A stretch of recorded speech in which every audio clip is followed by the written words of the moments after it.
Well, hello, happy Friday, and welcome to Why Rapid Recovery is Safer Than Paying the Ransom.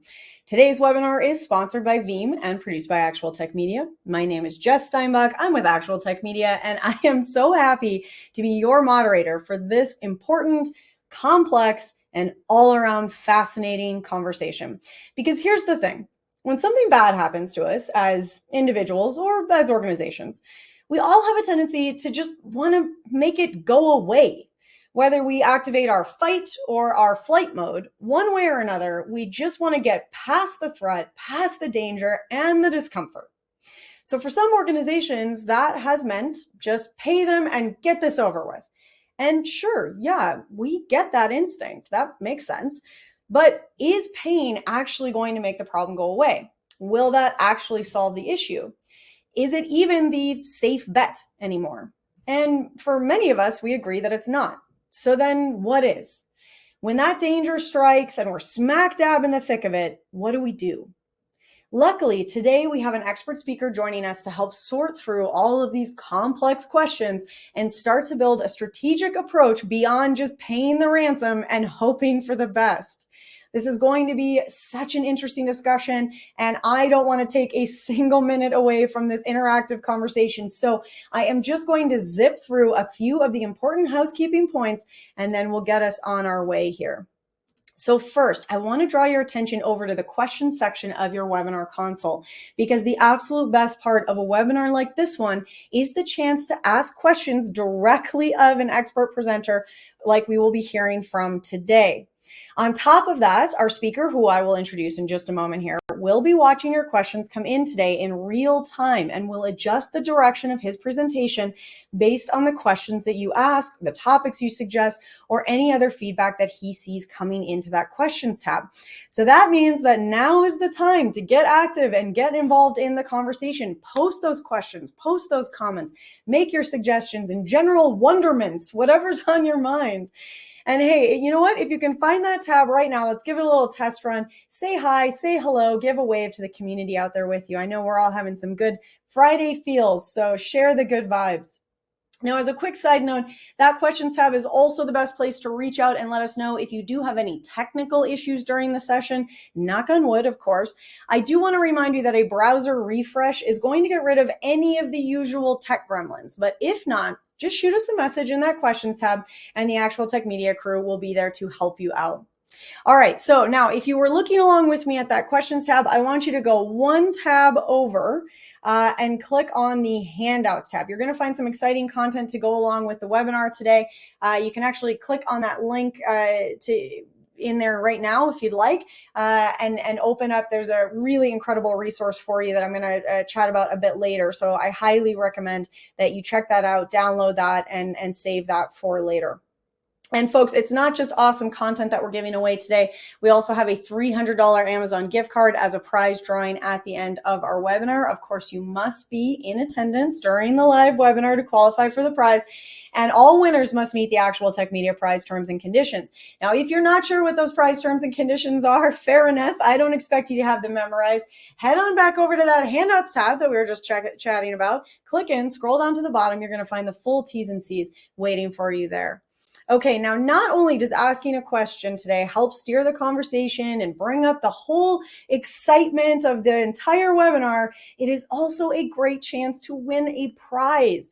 Today we are offering a $50 Amazon gift card to the best question asked, and we will be reviewing all the questions asked after we wrap today. So even if your question does not get asked live, there is still a chance to win. So make sure that you get those questions in, both because it's awesome and fun, and hey, you could possibly win a prize. So that's just win-win right there. All right, well, I said I would keep it short and sweet, and I meant it. So here we are, ready to start our awesome webinar. I am so excited to introduce you all to our speaker today. Every time I chat with him, I learn something cool and interesting, and I know that today will be no exception. So today we'll be hearing from Chris Hoff, Security Marketing Manager at Veeam. Let's get Chris on out here with us. Hey, Chris, I can't wait to get rolling with this conversation today, so I'm going to hand the mic right on over to you. Thanks, Jess. Appreciate it, and welcome everybody again. It's good to be here. It's going to be a fun Friday. Like just said, I'm Chris Hoff. I'm product marketing manager here at Veeam, and just to give you some context about who I am, I've actually spent about 30 years in IT.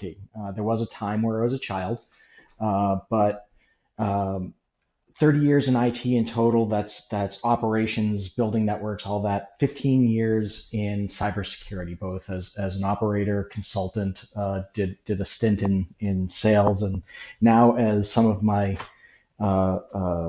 incident responder friends say, I've retired into marketing because this is the easy gig in their eyes, and it is easier than being a security operator these days because I don't have to tell you that your job is hard. It is constant movement. It is constant stress. As a matter of fact, I know of one person who, because of the pandemic and because of the stress, actually left technology entirely and is now a park ranger at Yosemite National Park in California, which I got to be honest, some days that sounds very appealing. But the thing that we have to start with when we're talking about threats like ransomware is that it is a messy process.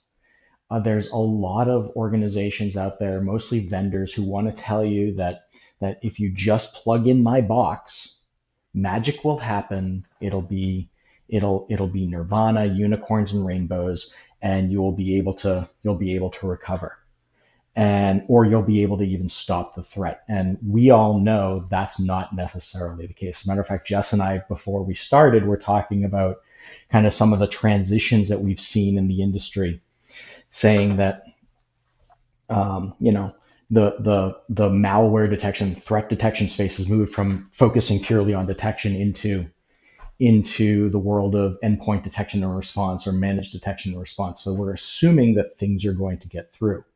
And in the backup and disaster recovery world, we like to say, or at least we here at Veeam like to say, ransomware is a disaster, and that needs a plan. It needs some kind of structure to be able to recover. Because at the end of the day, while the security teams are responding to the actual incident, searching for the malware, doing all that, we have other teams involved. Hopefully, you have senior leadership sponsorship that is driving the entire recovery or response process. Um, Believe it or not, in a lot of organizations, and you see it all the time. There are press releases about incidents, right? HR is involved, legal is involved, right? Even marketing tends to get involved. Just this past week, you may have seen there was a breach reported, or I should say an incident, because those two words have very different meanings. There was an incident reported at LastPass, and they did the right thing. They immediately let their customers know that something's gone wrong. They're investigating, and more information will come. So that's almost reassuring, because from some of our research, and this is actually being updated as we speak. In 2021, 76% of organizations had some form of ransomware breach that they reported. In our latest numbers, that number has gone up to 85%.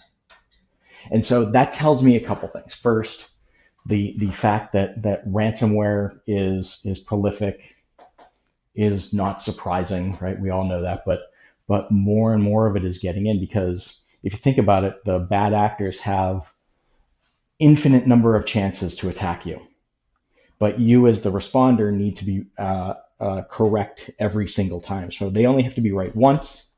So the odds are really in their favor. And what we're also seeing is that the number of organizations that are able to actually recover from an attack is frustratingly low. And so, in an IDC report that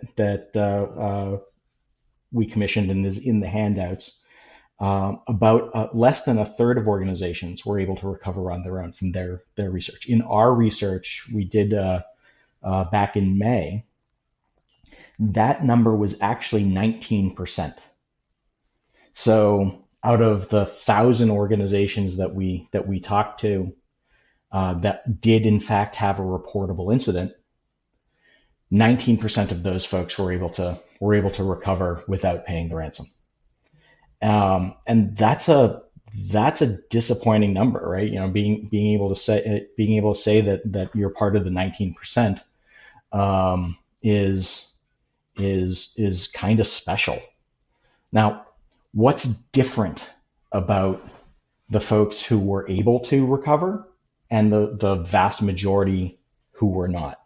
And unfortunately, as simple as it sounds, the folks who were able to recover had a plan, and it was well documented, it was up to date, and it was thoroughly tested.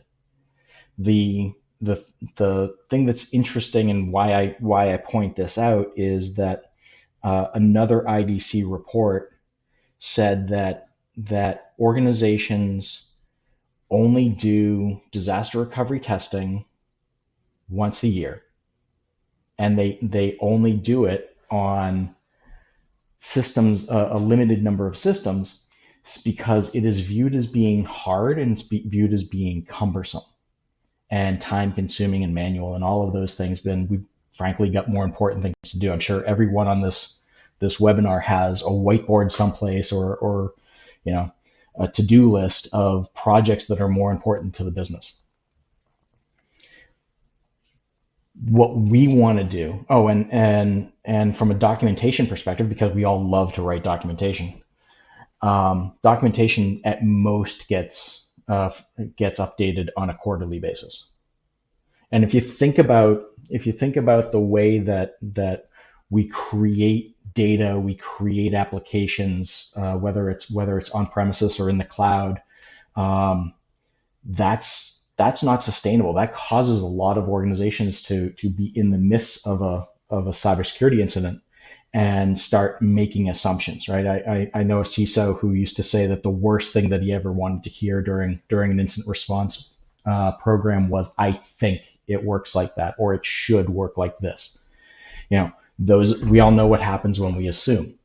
And so for us here at Veeam, we want to make sure that we can do that testing, we can do that documentation in an automated fashion. And so from a product perspective, I'm not going to talk a lot about the specific products and whatnot, but from product perspective, we have a solution that is called Disaster Recovery Orchestrator. And what this allows you to do is actually automate these mundane processes. And the thing that I get excited about, the nerd that I am, is the fact that we can automate the documentation process so that everybody's on the same page. So think about it like this, right? You know, you've got applications in the cloud, you've got virtualized systems, you've got you know, data everywhere, both structured and unstructured. You've got all of these applications sitting around. You need to be able to make sure that you know which ones are the most important and where and how you can recover them. And so having that plan in place means that you can get to that, you know, nirvana of a one-click recovery. As a matter of fact, one of the features that is in the solution is the ability to actually structure the recovery process. So if you think about the way most applications are built these days, you've got a back-end database, you've got the mid-tier and for the compute, and then you've got your front-end interface, and you know, bringing those three, if you think about them as servers or workloads, bringing those three up in the wrong order causes a lot of manual work, right? You gotta test it and fix it and what have you. We can actually script that so that those come up in the right order, making the process that much easier. Now, there's a question. Can we talk about how backups are protected from ransomware? Yes, we will absolutely be talking about how we protect the backups.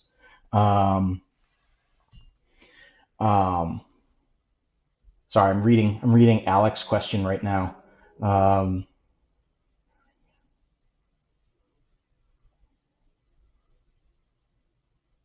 yes, so Alec is saying sometimes recovered data has gaps, and what's actually there, and paying the ransom is the way to go when you need that critical document back, and that's absolutely true, Alec. You are absolutely 100% correct. As a matter of fact, there's companies out there who have chosen to pay the ransom because they viewed it to be a faster process than recovering their data. And so think about that. You've gone through the entire process of making sure that your backups are there. You've tested them. You've got a plan, and you still pay the ransom because it's viewed as being faster. And maybe that's because you chose the wrong hardware, right? The performance tier is you're using spindle disk as opposed to flash, right? You're not meeting your RPOs and your RTOs because you didn't fully test them. And so those are actually the types of issues that are most prevalent, and it comes down to planning. Now, to that point as well, organizations' downtime is growing, right? We've got this IDC data that says 44.8% of organizations were down for a few days. Now, I'm assuming that a few days is less than 7 because the next number or next category is a week, right? So 7 days. But we've seen organizations who consider themselves down for weeks or even months, or they're coming back up in a limited capacity because they're still tracking down the issues. And that's actually something that we need to take into account as well as what is the incident response process that we're following. Who's getting involved in that incident response process? I got to be fly on the wall for an incident where law enforcement came in and they essentially cordoned off the vast majority of the data center, even though it wasn't involved, because they said, you know what, we have to keep this as evidence. We have to follow chain of custody, right? We have to do our job and do our due diligence. And applications that weren't even affected were essentially taken offline, and so they had to work through that. And that's a problem too that we're seeing, that if your backups are part of that storage system that's been taken down or taken over, if you will, you're not going to be able to meet your RPOs and your RTOs, and you may have your incident actually grow beyond what it originally was, because we've now got process that we have to deal with, right? It's not all about technology, right? It's people, process, technology. We have to be aware of those things, and that's another reason why we need to have a lot of testing, right? It's easy to say, yeah, I've got I've got an RTO of 8 hours, but how do you know that's actually gonna happen? And worse, how do you know, unless you've tested it, that the target that you're sending the data to is going to be valid? Because in that case that I was talking about where law enforcement got involved, their redundant array was in the same data center, and so they had to go find someplace else to spin up the applications. And so for us, that's actually easy. There's this whole concept of data mobility, right? As a matter of fact, the Veeam server can be taken offline, and you can download and install a brand new server and still get your data back. So because we're not reliant on specific hardware or specific types of databases or cataloging, that type of thing, we're able to be more flexible. But to again, going back to Alex's point, about, paying the ransom to get stuff back up and running, you may be pretty tempted if these unforeseen actors or unforeseen processes come into place. And yeah, that actually takes us to some of the protection capabilities that VJ was asking about in the questions. So recovery is or ransomware and incident response is a messy process, right? But your data protection strategy should not be an all or nothing proposition. The idea that I'm going to treat my Exchange email and my software development environment in the same way and back them up in the same way is just not reality. So making sure that as part of that RPO, RTO discovery and documentation, how you're backing things up, how you're recovering your data is going to be key. And for a lot of people, that might be an eye roll because, of course, that's something obvious. But when I talk to customers, we tend to get a little bit myopic into, well, it's just backup. Well, that's true, but it's kind of like saying a ransomware incident or a cyber incident is going to be the same if it's my laptop versus our CEO's laptop. If it's my laptop, I'm probably going to get a stern talking to from our security people, and I'll get my laptop reimaged and I'll get it back when I get it back. If it's our CEO, there's probably people running down the hallway to make sure that everything's okay, right? And so making sure that you've got your backup structured in a way that is going to protect the data in a logical way, but also be able to restore it in the most effective way. And I point that out because, again, we back up data so that we can restore it, right? We talk about backup. It's backup software, but really we're talking about recovery software, right? That's why we back stuff up. And so, being able to recover from your backup repositories, backing snapshots, or even replicas. In this specific to Veeam, we're evidently the only ones who can do all three. That gives us flexibility. As a matter of fact, there was a healthcare organization up here in the Northeast where I'm based that they lost 1,700 VMware servers and 600 some odd terabytes of data because we were able to recover some of it from snapshots, some of it from replicas, some of it just straight from the repositories. We were able to get them back up and running in 6 days without any data loss. And that's pretty impressive. Now, one of the reasons that, I'm just going to build this slide out. One of the reasons that we can do things like that is the way that we're storing the data itself. Immutability is table stakes at this point. If you're not using immutability for your backups, you're putting yourself at risk. We have studies after studies after studies that show that the bad actors are being able to automate the targeting of backup software and your specific applications. And for the ransomware actors, the cyber criminals, they're doing this as an ROI calculation. They're quite literally saying, okay, I need to take every option off the table so that the victim can only pay the ransom. And so by destroying your backups, by destroying the data, by destroying the server, they're doing that.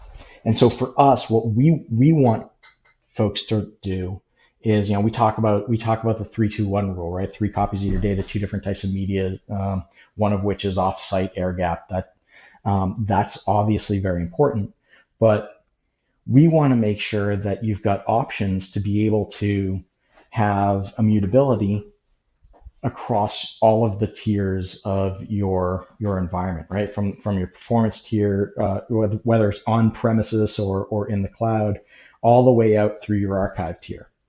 And little sneak peek, we're adding in some additional functionality in our next version that will greatly enhance this.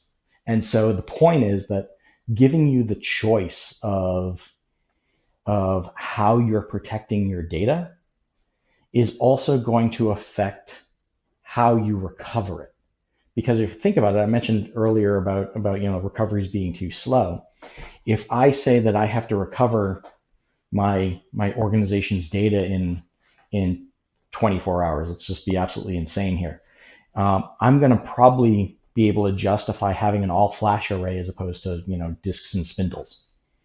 So being able to have protection at that level is, no matter what the disk type is or the storage type medium is, will allow us to have that faster recovery. And frankly, it will ensure that the data that we need is still there.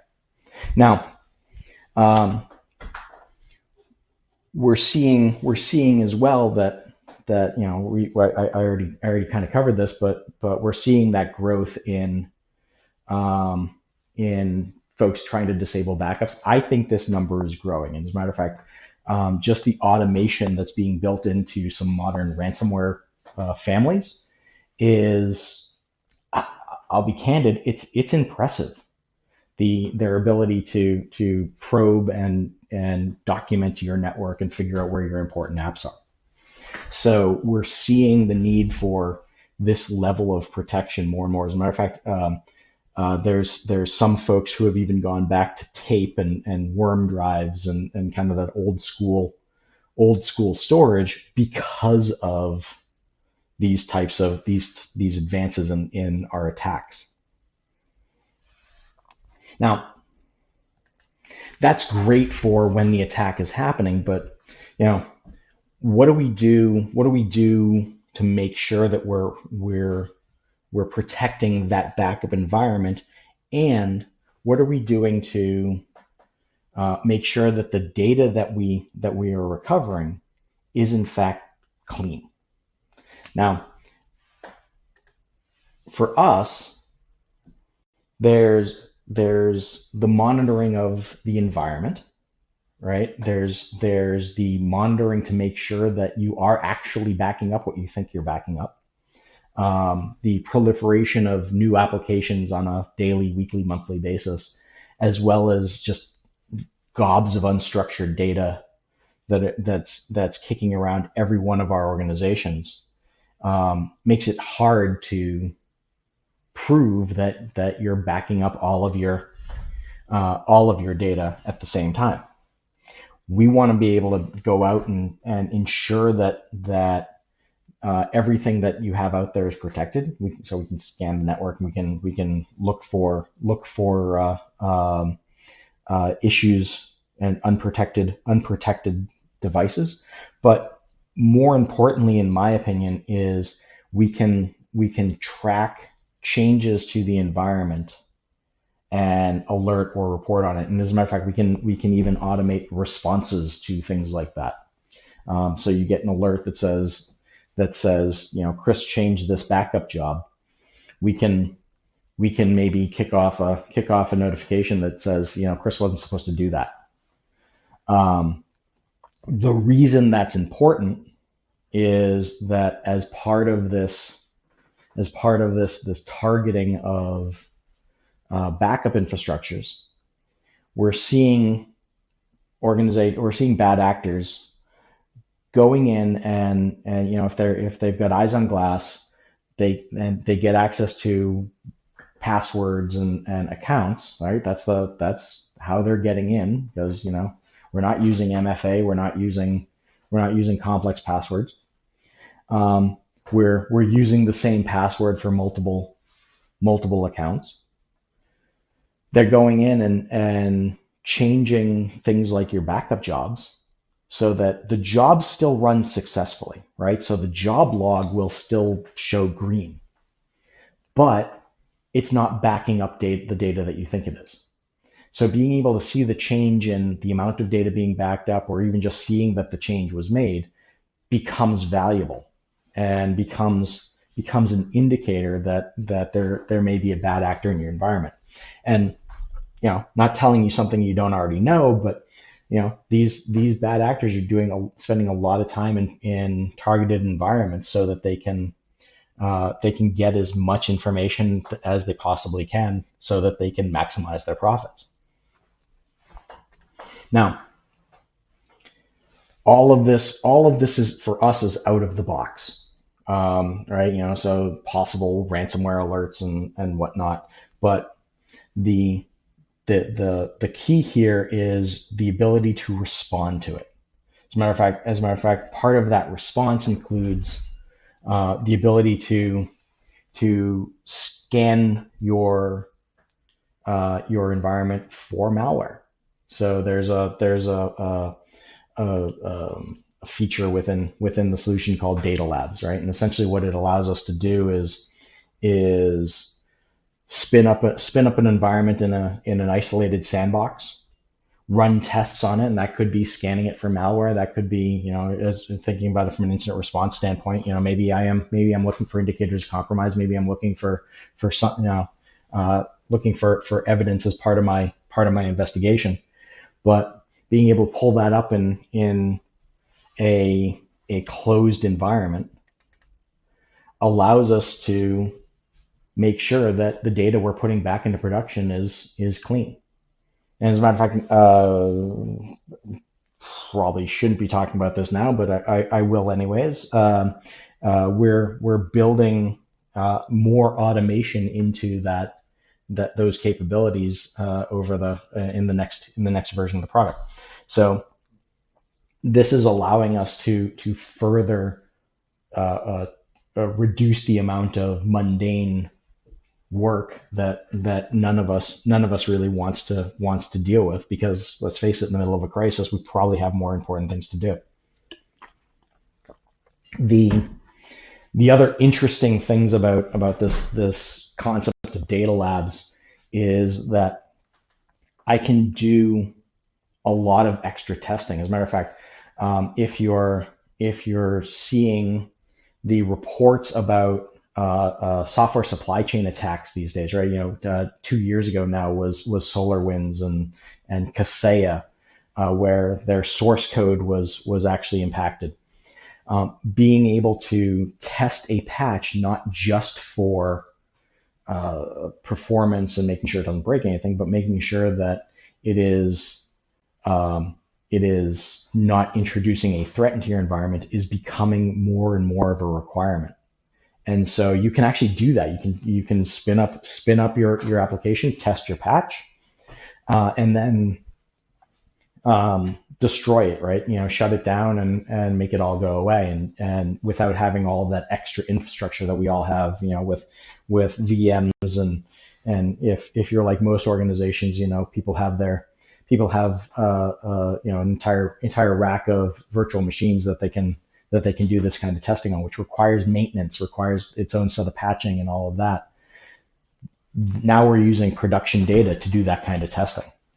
And for me, that makes my life a lot easier, or my old life, I should say, a lot easier. Now, this is all part of this idea of disaster recovery orchestration, right? We want to be able to automate as much as possible. We want to do that in order to take the mundane pieces away, right? The dynamic documentation, the testing, all of that, to get us to that goal of the nirvana of one-click recovery. And the reason that I call that the nirvana is because, like I said at the very beginning, this process is messy. And so we want to make sure that as we're coming through it, we're able to be part of that 19% on the other side. And I will also share one other statistic since we're going into 2023. There's a growing set of malware families that are starting to exfiltrate data again. And I'm gonna throw out my prediction that by this time next year, we won't necessarily be calling it ransomware anymore, because data is being stolen. So having a more comprehensive solution or plan in place for your overall security, which is now coming under the umbrella of what we're calling cyber resilience, is crucial. And so what cyber resilience is, just really quickly, is bringing together the defensive technologies, right? That traditional cybersecurity team with what has traditionally been considered the disaster recovery or the backup and recovery team, and bringing those two teams together in order to have a more cohesive and complete response to a threat. So I will leave you with this as well. I can't talk to anybody without adding in some things to consider outside of your disaster recovery planning. In looking at 10 years of incident reports for breaches, there were some consistencies, unfortunately. And the biggest one of them of all was poor password management. If you don't have a good password policy, if you're not using multi-factor authentication everywhere you possibly can, you're setting yourself up to have a very bad day when that inevitable attack becomes successful. Reducing the blast radius, both with network segmentation and application-based segmentation, is becoming crucial, because if we are accidentally reusing passwords, being able to get from one application to another or one segment of the network to another is going to enhance the bad guy's ability to cause more damage. And as much as I don't like to harp on it, but this idea of awareness training, we're all part of the security solution. Here at Veeam, we do a lot of internal training and internal testing. So it helps our employees and our coworkers become more comfortable with possibly just reporting that something suspicious has happened. As a matter of fact, I always think of an incident responder friend of mine once said a few years back that the number one way that incidents begin is somebody coming to IT and saying, "Hey, my laptop's acting funny." Making sure that they're comfortable enough to be able to say that is crucial. And of course, testing.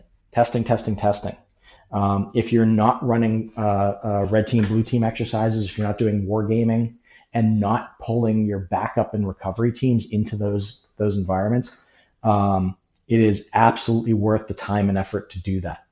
Making sure that you don't have those assumptions being made during an actual incident allows people to go home earlier and allows people to get a little bit of extra sleep and be on top of their game.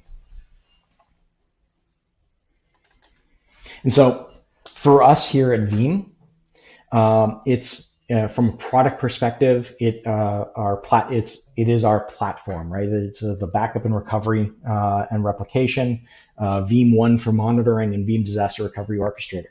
Those three bullets encompass a lot more than those products, right? So one of the things that customers tell us they appreciate about Veeam is actually not just the simplicity and the completeness, but the ability to back up multiple types of workloads, whether it's Office 365 or Salesforce or just your regular data, both in the cloud and on premises. Being able to do that with one product, one license, and all of that, just to make people's lives easier. So what I'm going to do is I'm going to take a quick look into the questions. What type? There's a question in here. What type of application does rapid recovery support? So that's actually a good question. So for us, we have, believe it or not, about 91 different ways to recover data, and it's all based on what application it is and everything else, right? I get 91 ways, but I only need one. For us, being able to recover quickly or rapidly is all about, are we recovering from a snapshot, right? Are we, we can pull in snapshots from VMware and just recover from those. Are we recovering from high performance storage? I mentioned about flash array versus disk. Having that choice is quite possibly going to be the difference between being able to meet your recovery objectives and paying a ransom. And we've had a number of anecdotal stories internally where that has actually been the case. There is also a feature within Veeam that is called Secure Restore, and what this allows you to do is quite literally restore the VM in your backup environment and put it in production. And if you've got I wouldn't do that for your entire data center, but if you've got a critical application that needs to come back up and running, that allows you to get that back up and running in essentially minutes. So being able to do that will absolutely stop us from having those bad influences or having those bad thoughts about possibly giving money to bad people. Hey Chris, I'm back with you, and I have to say thank you so much on behalf of the audience for leading this absolutely fascinating discussion. I would like to listen to an entire webinar on you talking about the trend and potentially seeing the name ransomware change in the future. That sparked and sounds fascinating. So hopefully we can get you back to talk a bit more about that in the future. And I also, the other thing that really jumped out at me right at the end there, when you were talking about the trust between team and IT. And I think, that's almost been a butt of a joke for a long time. I was thinking about the IT Crowd, that British TV show, and have you tried turning it off and on again? And how for so long, I think people felt that IT, in whatever capacity, security or support, was the adversarial approach. And it's been a really important thing. And you and I were talking about this a little earlier as well, just trust between IT and organization and not having it be two separate and opposed entities. Absolutely. And we were talking about earlier, historically, or I'll say 10 years ago, the security team were the team that said no, right? No, you can't do that. Our reality is that because of the proliferation of ransomware, we need the security team and the advent of the cloud and the ability to create applications very easily. The security team saw itself as becoming or needing to become a business enabler, which is that's a little bit of a buzzword thing, right? But being able to be the folks who said yes and that has, in my opinion, really changed the way that organizations have approached security, because we're now saying, yes, we can do this really clever, really agile thing, but we're going to do it securely. Yeah, which that does seem to be the balance, the efficiency and speed to security. And I'm wondering, actually, this ties into a question that we have here, because you were talking earlier and answering one of the questions that had come in around the speed element and sometimes just needing to get it done. So a question came in of what happens if I can't access my data center in order to restore. That's actually a really good question. So for us, and I sort of alluded to it earlier, um, if if you have, if you're following the 3-2-1 rule, you've got that second copy of data or that third copy of data. Um, we can quite literally just spin up a new server with backbone replication on it. As a matter of fact, I've been told you could even do it with the free version that we have and start recovering data. So in that absolute worst case scenario, like everything's gone wrong, as long as you've got the data, we can get it back into production. And the the because of the way that we do our backups and the file formats and all that stuff, we can recover it to different hardware, whether it's actual physical hardware in a secondary data center or cloud. My friend Jason Buffington says cloud hardware. So you can take your data center and in a pinch you can throw it out into the cloud and just get back up and running and until you can rebuild the building in some cases. Well, that's great, and that actually answers one of the other questions we had about moving that up into the cloud. So, what happens then if, let's say, a backup server is destroyed? So same thing. We reinstall the software and move on. It's sort of, the analogy, the way I would explain it to my mom is it's sort of like Microsoft Word. You buy a new laptop and install Word, you can still get to your documents. Same idea is true for Veeam, which Mm. is frighteningly unique, because a lot of our competitors are reliant on their hardware and their database and all of that. So if for what's probably considered a small feature in those scary scenarios, it can be pretty important. So, you've given us a lot of information today, and thank you for that. But for folks out there that are, maybe wondering about some of these best practices, and we got that question early on from Vijay, who said, this recovery is difficult, and it is. So when people are looking to get more information, I mean, obviously Veeam has a lot of resources. Where can they find out about best practices? And what is a good way to start researching those strategies and approaches? So we've got a couple. Obviously, we've got a number of best practices sitting just in our blog. If you go to veeam.com and go to the blog and search for ransomware, you'll see a number of best practices. As a matter of fact, kind of going back to Vijay's question, um, uh, one of our product strategists, Rick Vanover, wrote a fantastic blog article about what he likes to call triple play immutability. So being able to have immutability at multiple layers. There's also a couple white papers on veeam.com. Easiest way to get to them is veeam.com and just go to the ransomware protection page.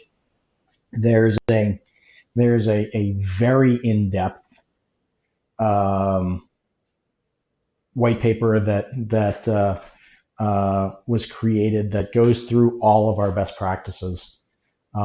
It when I say very in depth, it is exactly that. It is in depth. But it's a great read if you're looking for best practices on what to do with Veeam. There's also a white paper there that's more high level for the concepts that you need to consider. So actually, it sort of maps to this diagram that's sitting up on screen right now, because we do believe that protection starts with immutability. We also believe that verifying your backups is going to set you up for success when you have to get to that recovery stage. And Mm. of course, the policies and procedures around the 3-2-1 rule, and then getting into how to restore quickly, um, is what's really going to set us up for success. Well, and there's also, if you folks haven't already clicked on it, I mentioned at the top here that there was a white paper in the handouts tab. So this is an IDC white paper, why rapid recovery is safer than paying the ransom. So obviously a perfect follow-up to our conversation today. Chris, did you have anything you want to add about that particular report? So it's great validation. The data that we talked about today was a kind of a combination of what we're seeing internal with our own research. Our data protection report that for 2023 will be coming out shortly, is one of the largest, if not the largest, report of its kind. And that's where I got that 76% number for ransomware attacks. But the IDC report gives I'll call it a third party view. Mm. And it also, the way that I think about it is sort of like, um, when scientists make a discovery, right? They have a peer review process, and so anytime that you have corresponding data from two sources, makes it a stronger case if you're trying to build a case for improving your protection strategies. Well, perfect. I hope everyone will take a minute now and download that and save that for later. Before we wrap up, as we get close to the end of our time here, Chris, if you had sort of one thing that you would like everyone who was here with us today to walk away thinking about, one thing that they're either knowing and understanding or asking themselves or, thinking about taking action on, what would you want that to be? I think that one thing is accepting that a cyber attack is going to happen and going to be successful.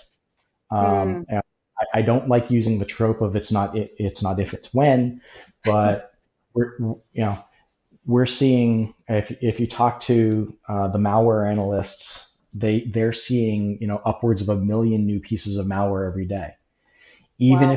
Even if you were able to block 99% of that, which sounds very impressive, you're still missing 10,000 pieces of malware every day. So we need to be planning for that worst case scenario, so that we come out the other side in a much better state. Yeah, I think, Chris, when you and I were chatting this morning, you said security is not simple, and that's what I'm taking away from this, as simple and obvious as that should be. But it's fortifying the walls. Yes, can't forget that, and then it's dealing with what's inside the walls, and can't forget that, and it's yes to the human element, and yes that you need the human element to succeed, and also it can also be a weak point. So it's this complex and layered system, and that's why we keep learning and keep having these conversations, because it's always changing and evolving, and there's always more to learn. And I really appreciate you taking the time to kind of walk us through some of these things today. Yeah, I'm happy to do it, and I'm happy to have these conversations. And I will say, based on our earlier conversation this morning, the other thing I'll throw in there is, the more you can simplify, the better off you're going to be. The more you can automate, more you can orchestrate, more you can reduce the number of alerts that your security operations folks are seeing on a daily basis, the better off you're going to be in the long run, because you're less likely to miss that critical alert, and be reliant on Chris from marketing saying, "Hey, my laptop's acting funny." Yeah, don't let that be the canary in the coal mine. Well, before you take off, Chris, if somebody out there is really ready to get started with Veeam and wants to jump in, you gave them some great resources. We've got a resource in that handouts tab, but in terms of actually learning more about the Veeam solution, what would you recommend as a first step? So the best thing to do is contact us and have a conversation with us. You can do that directly, or you can talk to any of our thousands of channel partners that are and VARs that are out there that not only can help you understand more about Veeam, but can help you build out the solution that's going to meet your needs. Because for us, it's all about choice, right? It's all about making sure that you've got the choice in the way that you're protecting your data, the way that you're recovering your data, and the speeds and feeds for that as well, so that you've got that reliability. But yeah, you can absolutely reach out to us directly or talk to one of our channel partners. Well, I love that, and thank you so much, Chris, for being here again today. I've had just a ton of fun chatting with you. This has been really informative and quite interesting, and I'm sure our audience feels the same. It's been great being here. Thanks for having me. All right. Well, and for everyone out there who asked a question today, really appreciate that. Obviously, and as you heard, Chris was able to kind of tailor the conversation and bring your questions in as he went along. So please do always keep those questions coming, and thank you to those who took the time to jump in today. And don't forget that you are entered to win that best question prize, which we will be reviewing after we wrap. Speaking of prizes, we do have a $300 Amazon gift card that we're going to give away. And this prize is going to, first, I have to remind you that you do need to be here live, present at the webinar this wonderful Friday morning with us in order to qualify to win. So now, today's winner of a $300 Amazon gift card is Deepen Patel of Ohio. Deepen Patel of Ohio, congratulations. You have won a $300 Amazon gift card. And as always, we will be in touch about claiming your prize after the webinar ends today. And with that, on behalf of Actual Tech Media, I want to thank Veeam for making this webinar possible. A giant thank you to Chris for guiding us through such an interesting conversation today. And again, sending those high fives out to all of you out there with us today for making this discussion possible. I really think this type of webinar is such a wonderful example of the interesting and in-depth learning that can happen when we all pool our collective information and engage with these topics together. It's really important that we don't just stand alone when we talk about these kind of scary things, and instead share and come together and learn from one another. I know I'm taking a lot of new ideas, tips and tricks and information away from this session today. I hope that you are as well. I absolutely hope that I get to see you again at a webinar, a megacast, a summit soon. So please do come and join us. And until then, have an absolutely wonderful rest of your day.